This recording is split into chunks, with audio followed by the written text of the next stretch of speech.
life, in this world that we live in, that can spiritually poison you, that can discourage you or distract you or divert you.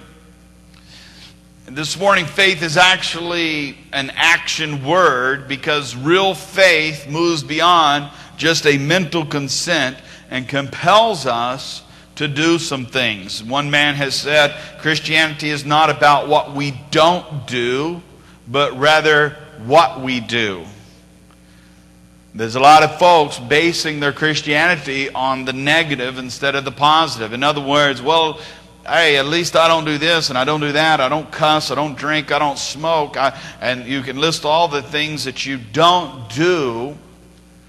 But Christianity is not about the things that we don't do. Christianity is about what we do. I understand you don't do a lot of things, but what is it that you indeed do for the Lord? Amen. Job was a man of faith that I would like to look at this morning in Job chapter 1 from a message that I've entitled, The Job of Job's Faith. Job chapter 1, verses 1. There was a man in the land of Uz, whose name was Job, and that man was blameless and upright, one who feared God and shunned evil. And 7 sons and 3 daughters were born to him also. His possessions were 7,000 sheep, 3,000 camels, 500 yoke of oxen, 500 female donkeys, and a very large household, so that this man was the greatest of all the people of the east. Now his sons would go and feast in their houses, each on his appointed day, and would send and invite the 3 sisters to eat and drink with them.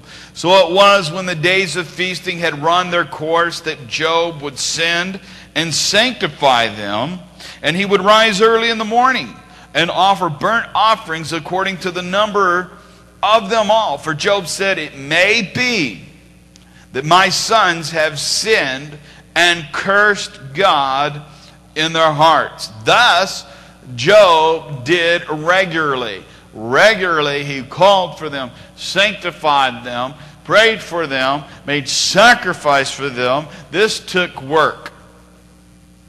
Continue with me, bear on. Verse 6, Now there was a day when the sons of God came to present themselves before the Lord, and Satan also came among them. And the Lord said to Satan, From where do you come? So Satan answered the Lord and said, From going to and fro on the earth, and from walking back and forth on it. The Lord said to Satan, Have you considered my servant Job, that there is none like him on earth, a blameless and upright man, one who fears God and shuns evil? So Satan answered the Lord and said, Does Job fear God for nothing? Have you not made a hedge around him, around his household, and around all that he has on every side? You have blessed the work of his hands, and his possessions have increased in the land. But now stretch out your hand and touch all that he has, and he will surely curse you to your face. So the Lord said to Satan, Behold, all that he has is in your power.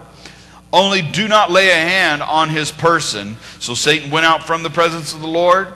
Now there was the day when the sons and the daughters were eating and drinking wine in their oldest brother's house. And a messenger came to Job and said, The oxen were plowing and the donkeys feeding beside them, when the Sabaeans raided them and took them away.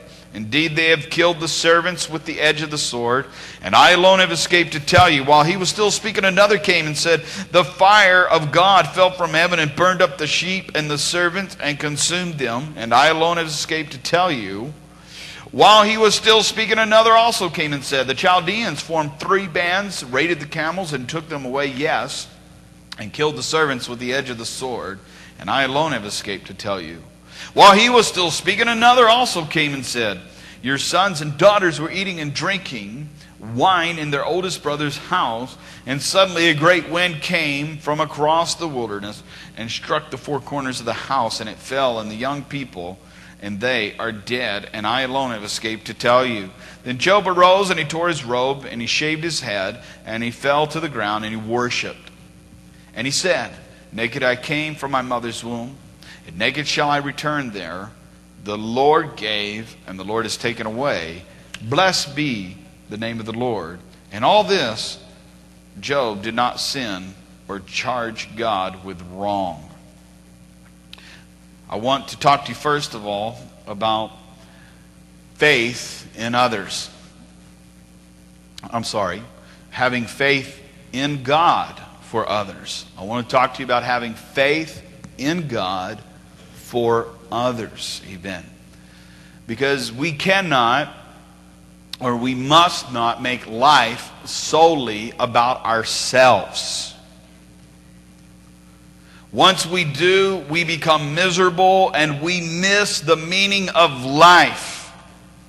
You show me any person on the planet you want who lives only unto themselves or tries to live only unto themselves, lives their life solely just consumed with themselves, and I will show you a miserable person. You show me anyone who is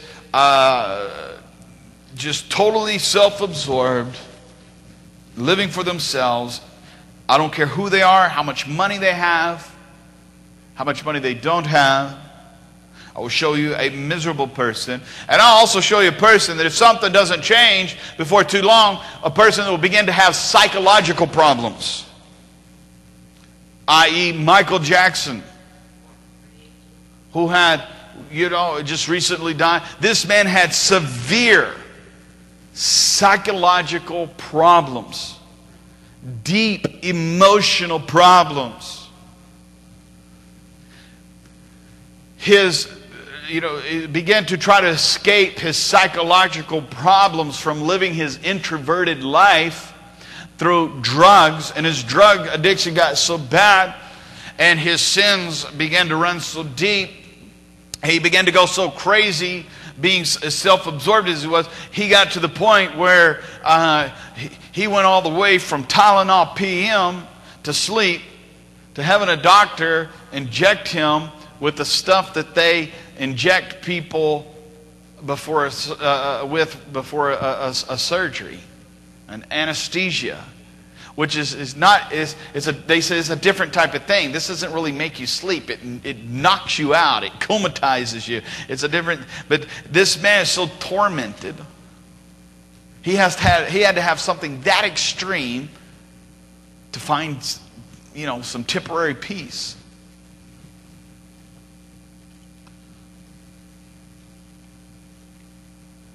Christians are called to be Christ-like.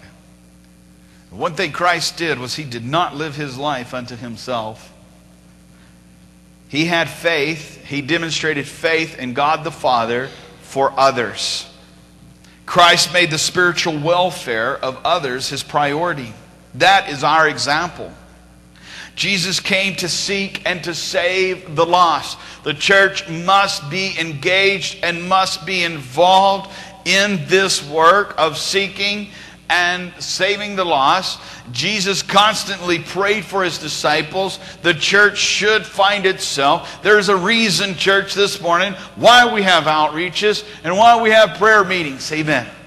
Because this is the example that Christ demonstrated for us. And we see this heart in Job. Back to our text in verse 5. So it was when the days of feasting had run their course that Job would send and sanctify them, and he would rise early in the morning and offer burnt offerings according to the number of them all. For Job said, "It may be that my sons have sinned and cursed God in their hearts." Thus Job did regularly. He had this concern that his children might not be spiritually right, that there could be something wrong in their heart. This is a very spiritually sensitive man. This is why we need to stay in church. This is why we need to stay in fellowship, because it could be that some sin has entered your heart, and we must come into the presence of God where we can be sanctified and cleansed again and again. This should be a basic discipline in every believer's life.